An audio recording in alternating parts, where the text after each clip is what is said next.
Hi guys, welcome back to my channel. My name is Lokman Zakaria dan untuk video kali ini aku akan kongsikan dengan korang tentang satu cerita ataupun satu filem yang baru je aku tengok dekat Netflix. Tajuk dia adalah Bulan dan Pria Terhebat.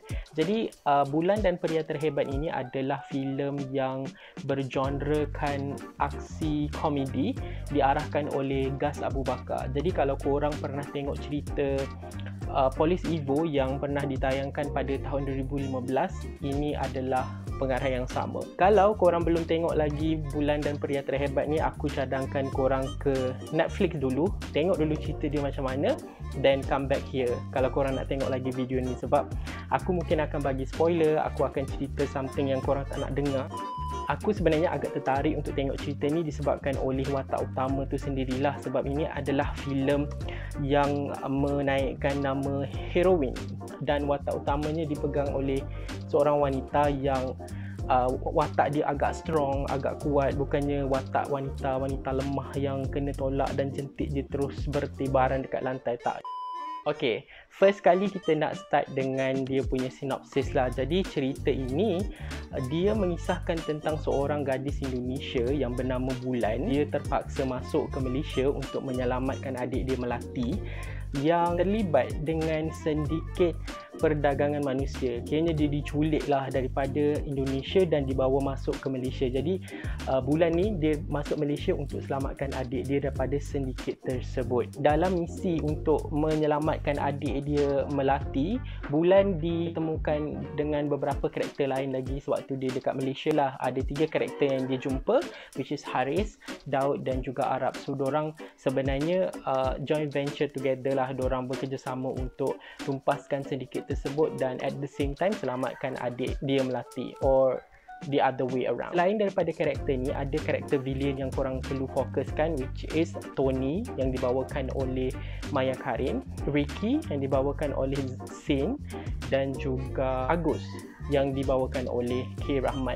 Kalau kita cakap pasal karakter ni pula, aku nak bahaskan karakter Bulan tu sendiri, which is watak utama kepada cerita ni, dan watak ini dibawakan oleh Zahira Matt Wilson. Kalau korang tahu, Zahira Matt Wilson ni memang agak popular jugalah sebagai seorang pelakon, sebab dia ada bawa beberapa karakter yang agak menarik dalam cerita drama yang kita tengok dekat TV, contohnya dalam Curi-Curi Cinta. Tapi dalam cerita ni dia bawa watak yang lebih best. Zahira Matt Wilson ni memang sesuai untuk watak-watak macam ni. Jadi as a person yang tengok, as a netizen yang tengok cerita ni, aku rasa watak yang dibawa tu, cara dia berlawan, cara dia fight memang sangat best, nampak believable macam aku bagi tahu tadi. Jadi aku harap in future dia akan banyakkan cerita-cerita yang macam ni, sebab karakter yang macam ni sangat sesuai dengan dia. So that's why aku rasa macam wow, impressive. Dan watak Bulan ni sebenarnya watak gadis Indonesia kan, jadi dia perlu bertutur dalam bahasa Indonesia.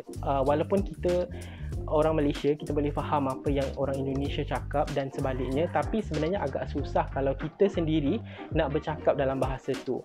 Sebagai seorang pelakon, aku rasa dia agak macam banyak benda lah yang dia kena buatkan. Dia nak kena deliver the script, dan script tu pula dalam bahasa Indonesia.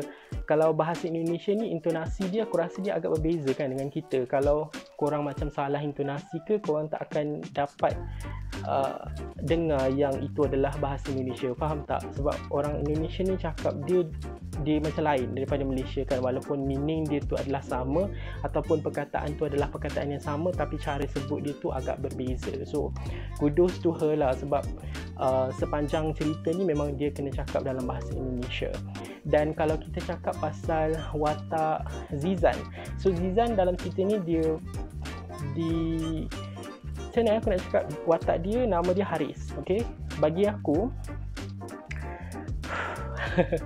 aku tak tahu macam mana nak explain, sebab mungkin kalau korang peminat Zizan, korang akan kecam aku kot. Dalam cerita ni, kalau diikutkan, dia adalah kiranya macam watak utama jugalah kan, sebab dia yang jumpa Bulan tu in the first place masa Bulan datang ke Malaysia. So daripada situlah cerita dah start grow kan. So aku rasa Zizan adalah antara watak utama juga, tapi watak dia agak tenggelam jugalah bagi aku, sebab aku lebih nampak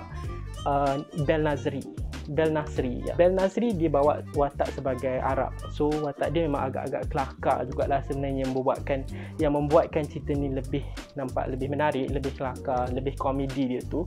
Dan untuk Daud, bagi aku dia macam membantulah juga. Dia macam biasa je lah watak dia tu.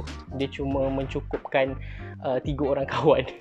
Bagi akulah, villain ataupun watak jahat pula, aku rasa K. Rahman adalah yang paling nampak menyelah dan nampak best. Sebab watak Tony tu dia macam, tak tahulah sebenarnya kalau ikutkan, watak tu strong tau sebenarnya, tapi dia tidak terlalu menyelah sangat lah bagi aku. Bukan nak salahkan lakonan dia ke apa, sebab kita tahu Maya Karin ni memang seorang pelakon yang best. Dia pun banyak dah menang award, banyak tercalon dengan macam-macam anugerah kan.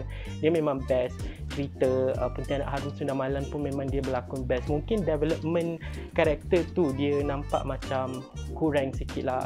Dan scene tak tahulah, aku rasa bagi aku sendiri bila aku tengok cerita ni, watak scene tu tak perlu wujud pun tak apa sebenarnya. Selain daripada karakter tu, aku nak share dengan korang ada beberapa scene yang aku rasa macam agak weird sikit, tapi aku tak tahu apa pendapat korang. Sebab aku rasa masa aku tengok tu aku macam curious, tahu tak. Especially ada satu scene masa dah last tu, masa Maya Karin dengan Zahira fighting punya scene, Bulan dengan Tony, masa dia berlawan tu, Tony dia ada bomkan satu bas ni. So dalam tu ada Bulan dengan Melati. Tapi aku pelik, aku tak tahu macam mana Melati dengan Bulan ni boleh keluar daripada bas yang meletup tu. Sebab meletup dia tu memang kau punya meletup. Aku tak tahu macam mana diorang selamatkan diri. Sebab after scene tu, dia tunjuk Bulan dah memang ada dekat luar bas. So aku tak tahu, dia tak ada scene yang tunjukkan macam mana diorang keluar, macam mana diorang selamatkan diri daripada bas tu. So itu adalah salah satu scene yang agak macam dia macam weird. Tapi overall yang lain aku rasa okey lah, sebab dia memang pack dengan aksi. Komedi pun memang kelakar juga bagi aku. So kalau korang nak tengok cerita yang bergenre aksi komedi yang mengetengahkan perempuan ataupun wanita sebagai watak utama dan juga villain, ini adalah cerita yang korang kena tengok. Sampai sini saja video untuk kali ini. Kita jumpa lagi dalam video akan datang. Thank you so much for watching. See you guys again in the next video. Bye.